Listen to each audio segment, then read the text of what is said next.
Sa iba pa mga balita, Pangulong Bongbong Marcos at Russian President Putin magkakaroon ng bilateral meeting sa biyahe nito sa Russia. Maabante sa balita, abante reporter Eileen Taliping.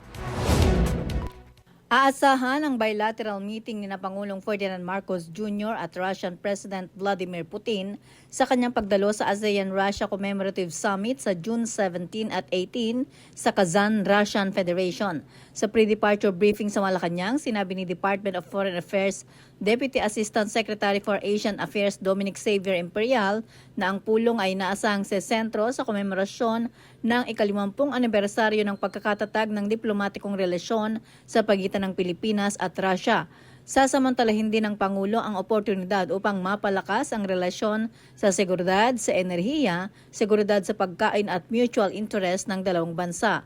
Inaasahang tatalakayin din ni Pangulong Marcos at Putin ang naging epekto ng krisis sa Middle East sa aspeto ng seguridad sa enerhiya at seguridad sa pagkain. Inaasahang matatalakay din ng dalawang leader ang pagpapalakas sa kooperasyon sa turismo, edukasyon, cultural cooperation at iba pa. Ako si Eileen Taliping, Abante.